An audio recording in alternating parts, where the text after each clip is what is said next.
So good afternoon, me again. Laura Hopestone, health psychologist at Liverpool Ocular Oncology Centre for people who weren't here this morning. So this morning's talk was around a lot about the psychological impact of a diagnosis of ocular melanoma. This afternoon I'm going to talk more about living with ocular melanoma and some perhaps ways of coping with this liver surveillance. So there's an awful lot happen at the beginning, isn't there? You have your diagnosis, you have your treatment. There's an awful lot of activity. And for some people, it's like, you know, there's so much activity, there is so much attention. And it's when the treatment ends, and therefore the attention starts to fall away. But you finished the treatment, but now you're starting to have to live with some of the side effects, the ocular symptoms, possibly some vision loss. You may be living alongside the results of your prognostication as well. And you may be thinking about having liver scans. And for all intents and purposes, because the treatment's over, people can sort of view this as, well, you've had your treatment now, it's all over, it's done. But it isn't for the patient, is it? And for those closest to them. For other people, when my treatment had ended, it was over and everything was going to be fine. But it never goes away, and for me, I didn't know when my vision would start to go, and then there were the liver scans.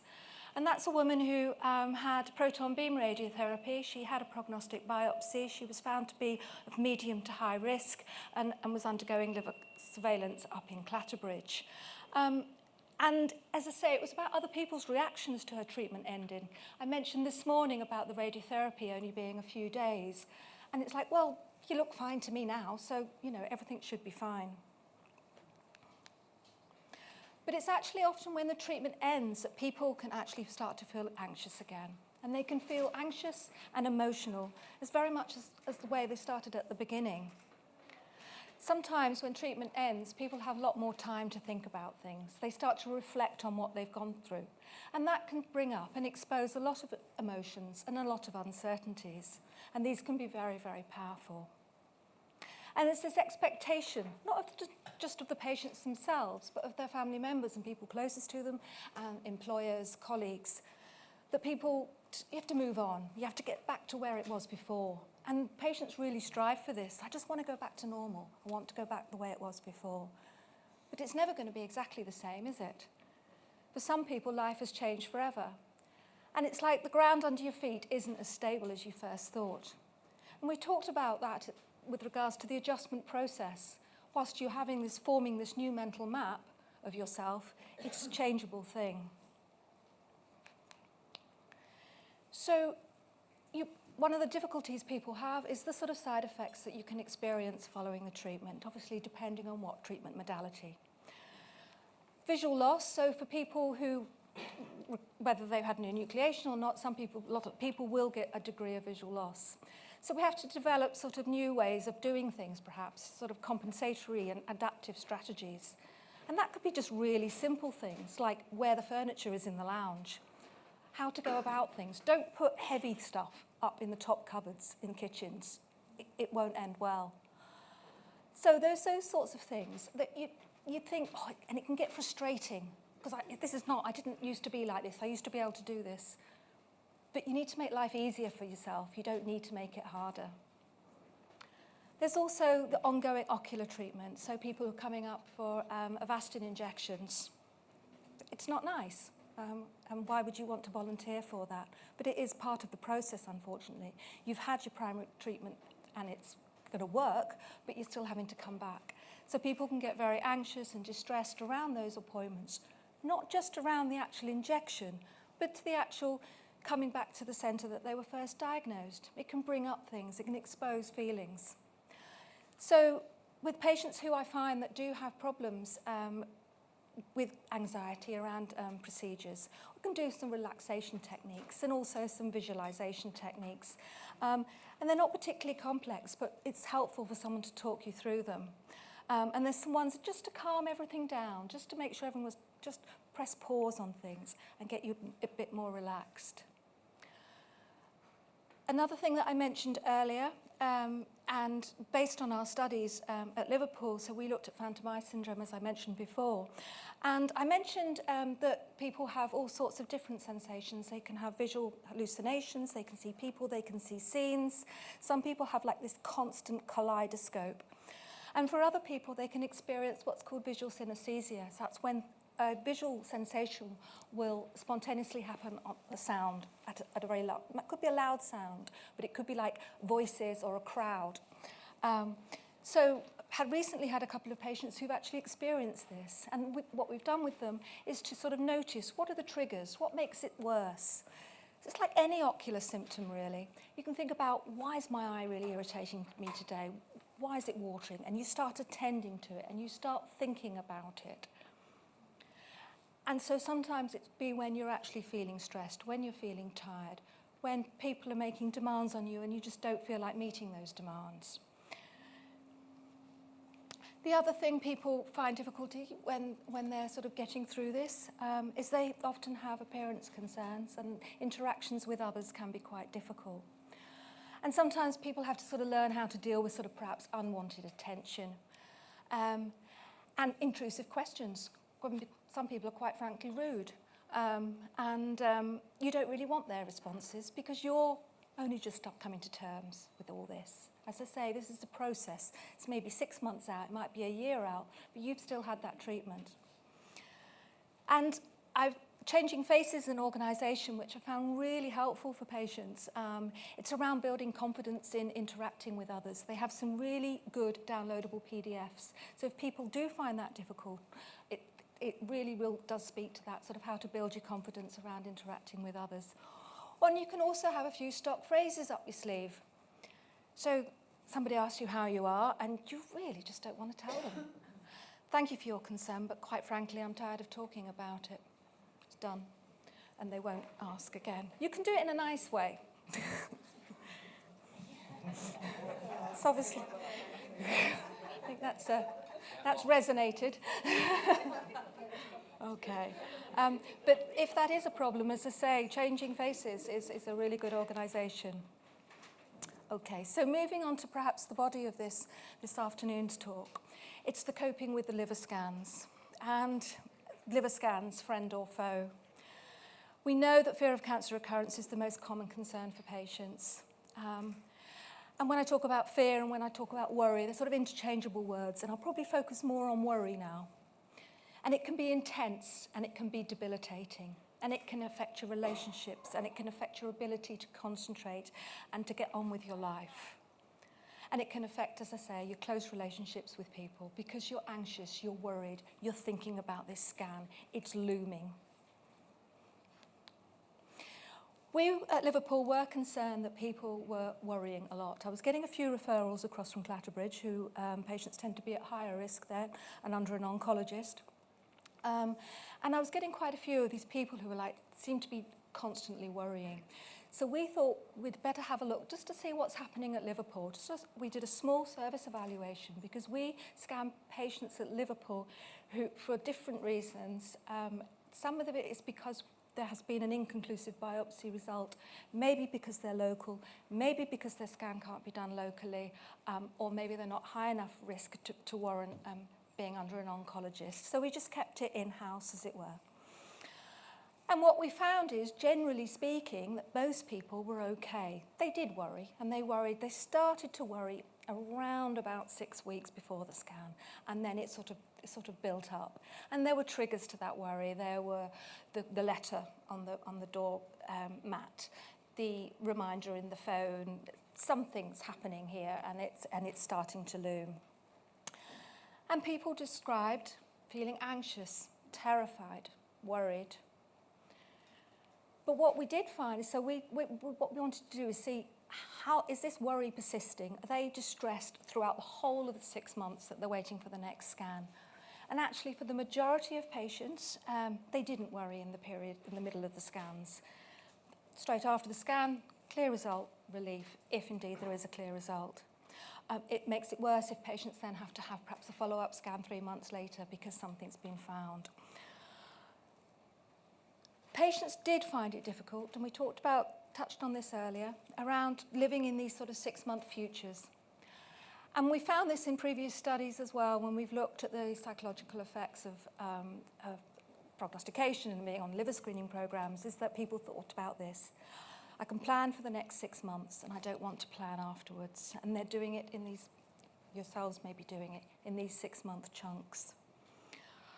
But for some people, scans actually help worry, help to sort of ameliorate the effects of worry. I'd worry so much more if I wasn't having scans. But for other people, do I really want to know?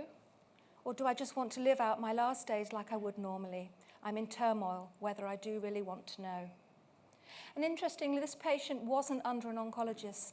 She just got her ultrasound through the GP and went off. So there was no oversight. There was no kind of someone to contact, someone to phone. When you're under oncology or you have a specialist nurse, there's somebody on the end of the phone. But there must be quite a few people out there who perhaps don't have that support. So I'm going to talk more about worry now and how people can cope with worry. So worry is a normal response to threatening situations. It's natural to worry. If we are feeling threatened and frightened, if you go back to sort of evolutionary terms, we have to protect ourselves. And worry, some people see as a way of doing that. But you will have worrying thoughts and negative thoughts, and especially around the time of appointments and scans. So it's not just scans. We're talking about, someone mentioned earlier about checkups coming, every, whatever it is, 3 months, 6 months, 12 months. They're worrying times as well, especially when you've got, again, a rare disease here. You can't just nip along to your local doctor. You have to go to your specialist centre and be seen. So it's more of a thing, and you have to travel. And you're going back to the place where they first told you this. And for some people, they find that really, really difficult. People worry about ocular symptoms. We found that people who notice their ocular symptoms start to worry. And what they start to worry, they start thinking, this is it, this is the cancer coming back. And that is not necessarily dependent on the objective measure of prognostication. So for example, there was a patient of ours at Liverpool, a young person who had a really good prognostic result. It was disomy 3. He had proton beam radiotherapy, so he wasn't getting the symptoms so quickly. These started about a year on, starting to lose his vision, started, I think, to need some Avastin injections. And this is when the worry started. And as soon as he thought about the symptoms, and he just went straight there to the worst case scenario. This is it, the cancer's come back. And he was worrying all the time. And it can stop being useful. And it interferes with getting on with your life. And it was stopping him. It was actually stopping him from functioning. And worrying can lead, as I said, to these catastrophic thoughts, these what-if thoughts. But it's how we respond to negative thoughts and worrying thoughts. We all have them, but it's how we respond, and that's what I'll come on to next. Again, some of this will overlap with what I spoke about this morning about ways of coping. So this is how we cope with negative worrying thoughts. Someone said they were like chattering monkeys, and they come at 2 o'clock in the morning. So some people will distract themselves. That's not so easy in the small hours. Some people will seek reassurance from whatever means. That might be the internet, that might be the GP, that might be the specialist centre, could be anybody. They want someone to say, you're actually fine.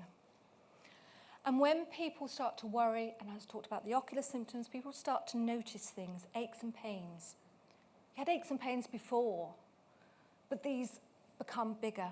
What's that pain? What's that shoulder? Is this my liver?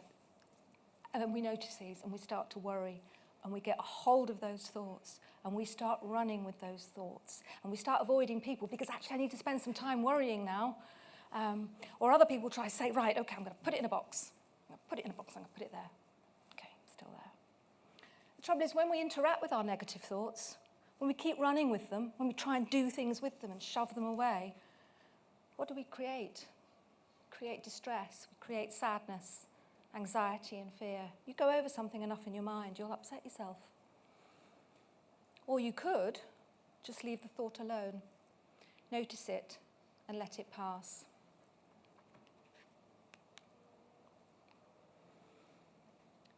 So we can actually control the way we respond to thoughts.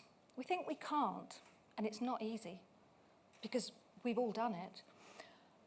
But there's one thing that will perhaps show you that you can actually control some of these worrying thoughts. Could you just postpone your worry? Could you just say, look, do you know what? I'm not going to worry about this now.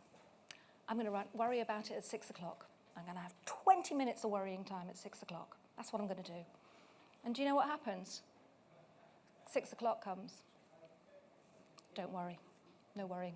Just forgot about it. Just, it went.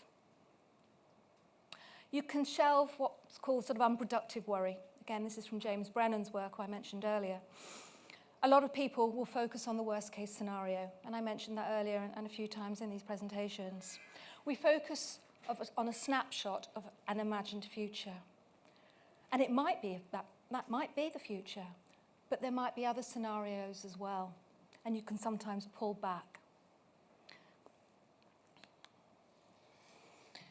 So, in terms of sort of coping with worry, I mentioned about leaving the thought alone and just noticing it, and trying to sort of think of an analogy around that before we come on to this next bit. So one of these might work for you. So the first one is, if there is a tiger pacing around in front of you, might be in a cage, might not, great big tiger, great big thing. What happens if you poked it with a stick? What do you think would happen? Probably get quite angry, wouldn't it? We're talking tiger here, not little kitten. So, but if we just ignored the tiger, what would it do? Okay. But it's in the cage, it's just sitting there. It'll curl up and go to sleep because you haven't irritated it. Okay, so that might work for some people, it might not work for others. There's another way of looking at it as well, perhaps. As I say, it's not right or wrong. It just might work when those worrying thoughts come into your head. So if you imagine yourself on a train station platform, there's lots of trains coming in, lots of trains. Don't know where they're going, could be going somewhere horrible. Really, really horrible. You're standing on the platform, you've got a suitcase, you're going somewhere. The train doors open. Do you have to get on the train? Anyone? Do you have to get on the train? No. Can you choose not to get on the train? Can you just let the doors close? Okay. So that's when I say about responding to worrying thoughts. Trying to just let them, notice them, they're there. I'm not trying to empty your mind or anything, they're going to be there. They're a thought. Slightly different from that, so around mindfulness and grounding techniques are very much about being in the present, focus on the here and now.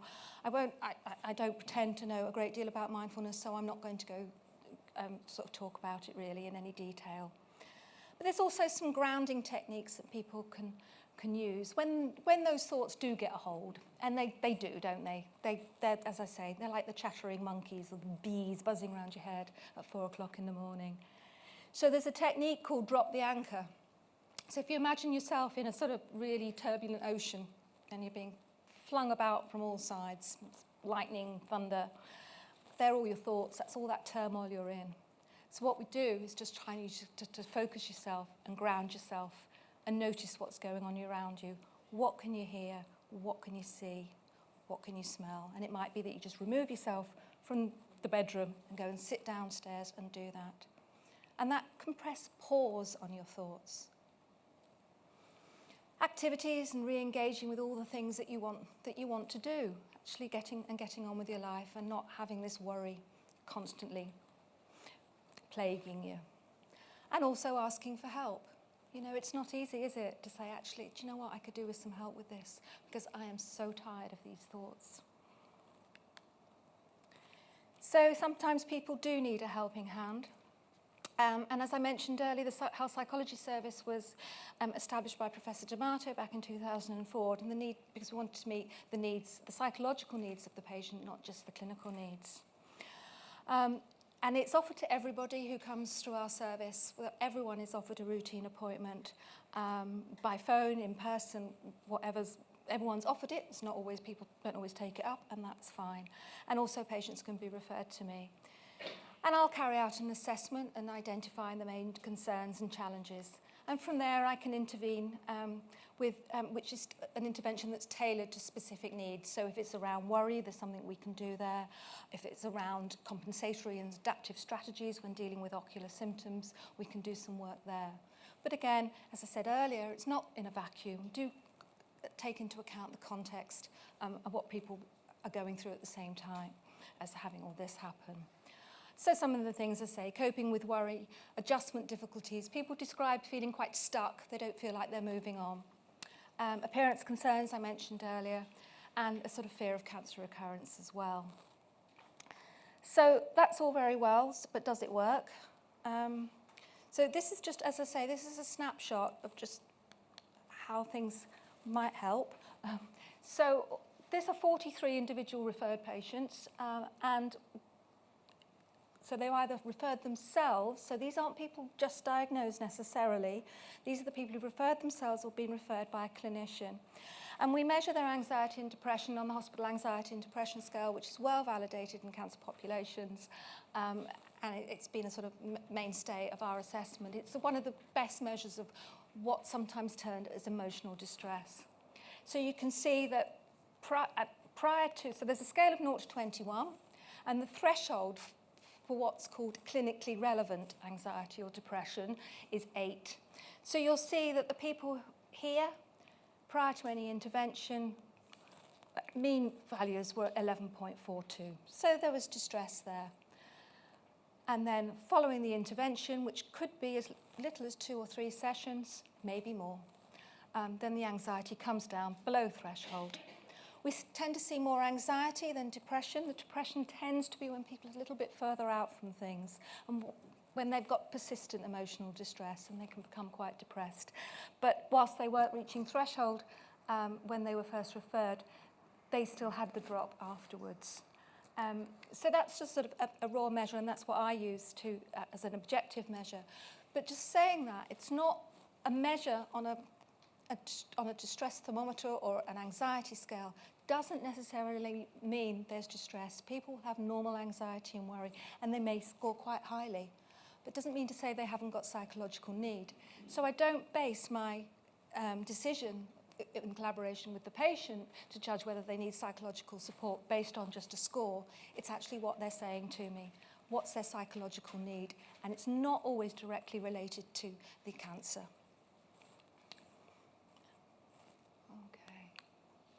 So I also mentioned earlier about the research collaboration with the University of Liverpool, and we've a long-standing history now, and it's collaboration between psychologists and ocular oncologists. So what we want to do is provide evidence-based care for psychological interventions and also to inform the clinical care of patients.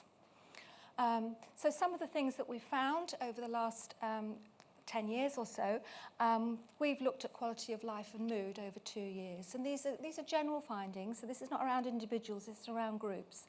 That generally speaking, people 2 years after treatment have the same, if not better, quality of life than the normal population and can have better mood. And what we did also identify from this study is that what we're trying to do as well is find out who's vulnerable to feeling persistently distressed.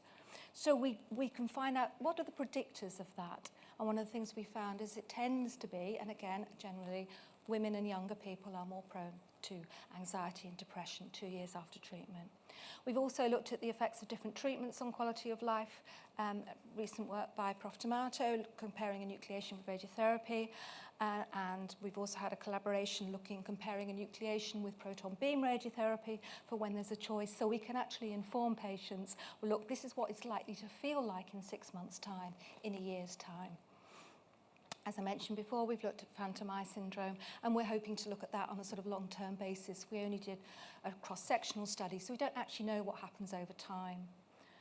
I've looked at, again, in collaboration, looked at how patients cope with uncertainty. Another study that we're running at the moment, which is looking at decision-making and prognostication. What we want to do is make the decision-making process better for people if we can. So the idea is to not only help patients, but help clinicians communicate around decisions. And as I say, we want to, when I assess a patient, I have to think about what's this person's vulnerability to distress? What's going on in their lives that makes them perhaps vulnerable to having problems further down the line?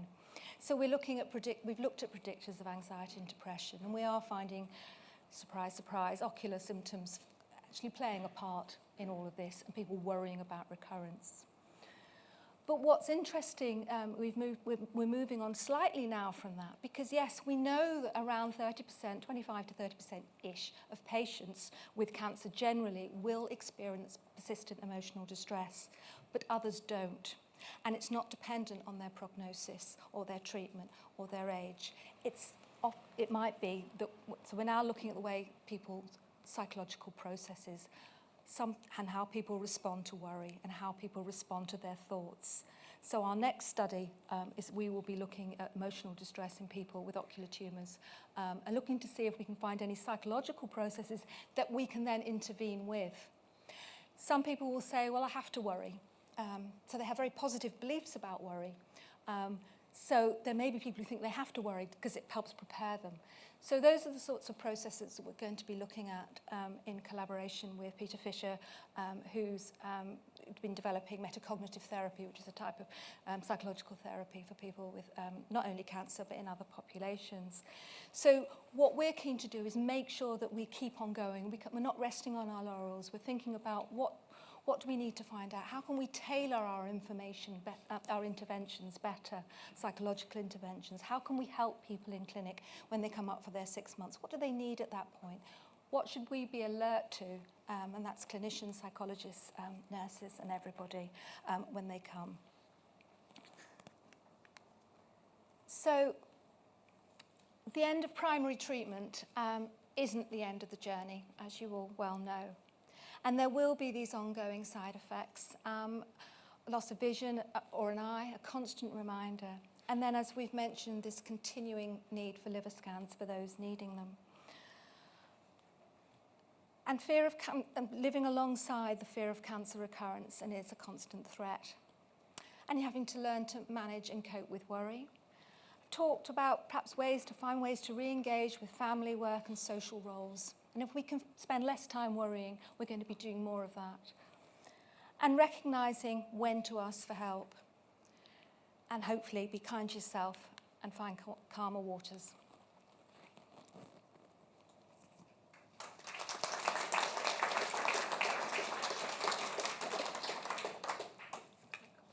Yeah, sure.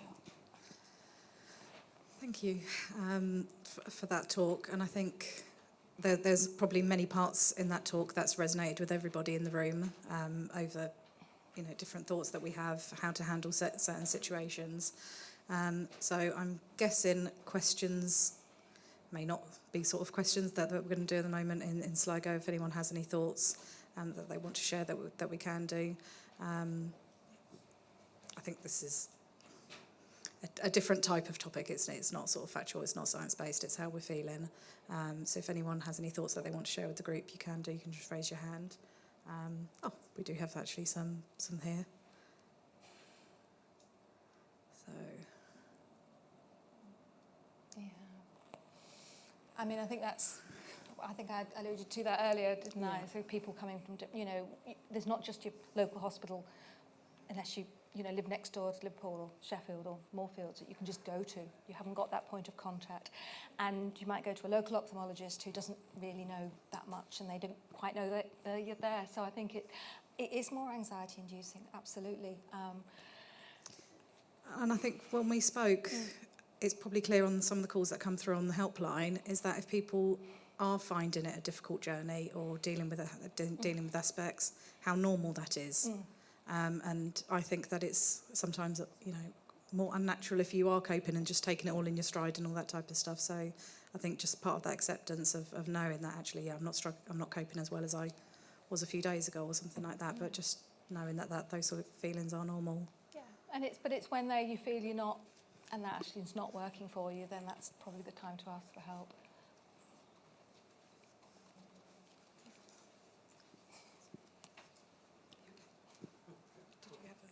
Hi, sorry, it's me again. It's okay.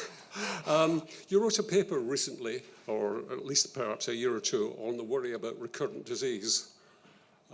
Recurrent disease, yes? Which one's that? Sorry. REX, on WREC. Oh, worry about, yes. Yeah, yeah. Sorry, what's the name of the paper? Could you just... Yeah, in the paper you actually said recurrence can actually be predicted. You actually say that METs develop exclusively in patients whose tumours show chromosome 3 deletion. Do you find that out at the biopsy? And if you do you actually tell the patient about it? The Prof's going to speak about it, yeah. I'll give you a microphone, then we can hold it down. Thank you. I'll be answering that question in a moment, shortly. But while I've got the microphone, it's very important for doctors and psychologists to understand the patients, of course. It's really important for patients to understand themselves, and that's why this presentation has been very valuable. But it's also useful for patients to understand their doctors and nurses. And I've received quite a lot of complaints from patients about their ophthalmologist, how their ophthalmologist was very serious, didn't tell them very much, and so on. They thought their ophthalmologist was unfriendly and uncaring. But having spoken to lots of ophthalmologists, I know that general ophthalmologists find it very stressful to share bad news and to speak about cancer and life and death situations with their patients. And they feel very uncomfortable, very concerned about the patient.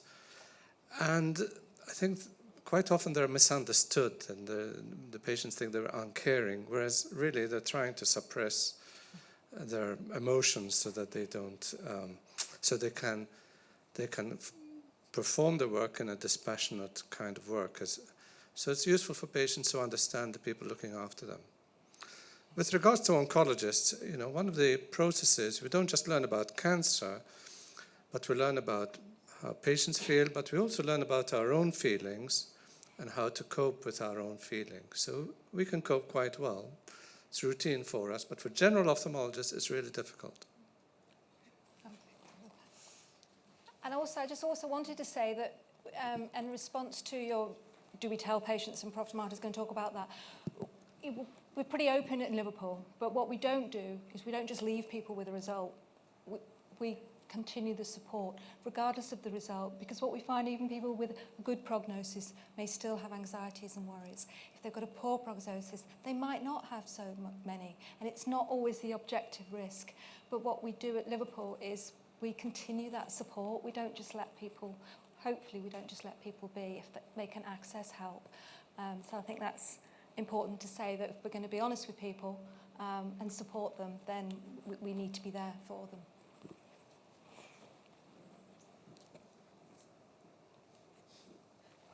Do you have questions? Oh, do you have any? To be a patient, to be part of the new research. Yes is the short answer, but we're going to be having discussions possibly in the future about some multi-centre research. That's sort of out of my jurisdiction at the moment, but I know, as I mentioned, Peter Fisher is interested in broadening out, looking at psychological processes, to perhaps looking at the other centres, but that's conversations we've got to have in the future. That's for the psychological research. Help me, can I stay on it long term? Okay, I'm not a doctor, and I'm not a psychiatrist.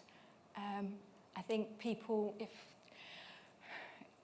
they're on antidepressants, anxiolytics, for whatever reason, and life feels okay on them, why tinker? But some people don't want to stay on them, but that's a conversation to have with a GP or your psychological therapist if you've got one.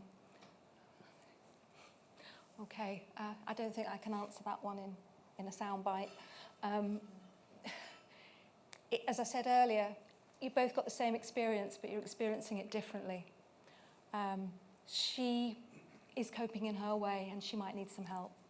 But as I say, I don't think this is the forum to go into that in any great detail. Ooh.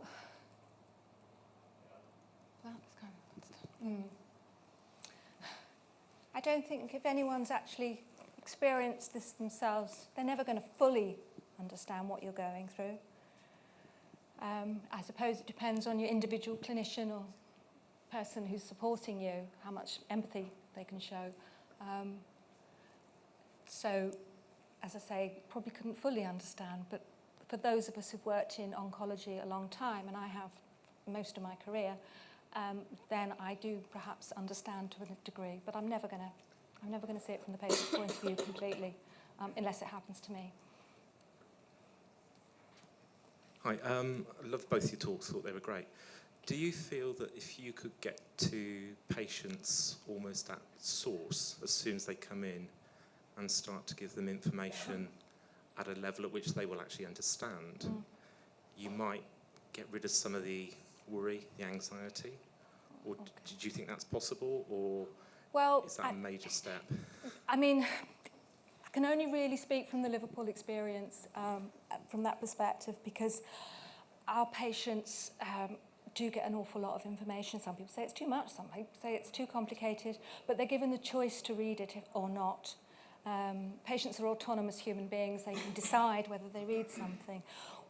One of the reasons, as I say, we offer everybody some psychological support right from day one, and I will get called to clinic if someone's really struggling, so we're very responsive to that.